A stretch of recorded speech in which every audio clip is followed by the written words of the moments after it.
Mitä tää on? Suomalainen johtaminen hierarkista ja vanhanaikaista hidastaa organisaatioiden uudistumista. Mitä mä luin? Tämän mukaan suomalainen johtamistapa ei ole pysynyt toimintaympäristön kiihtyvässä muutoksessa, eikä ole päässyt uudistumaan.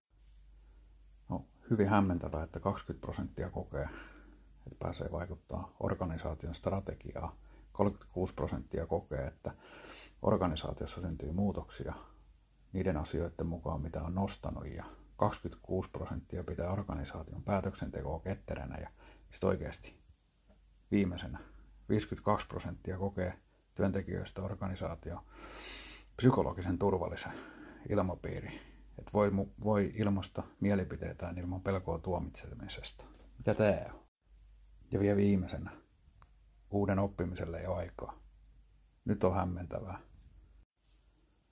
Työntekijät haluaa opiskella ja oppia, mutta työntekijöistä 48% on sitä mieltä, että oppimiseen ja kehittymiseen panostetaan riittävästi.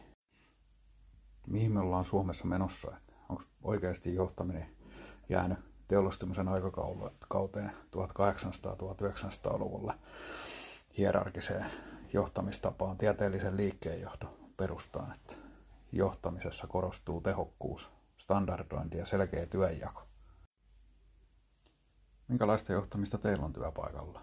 Tai jos sä oot esihenkilö, niin johdaksä hierarkisesti ja vanhanaikaisesti? Kerro kommenteissa.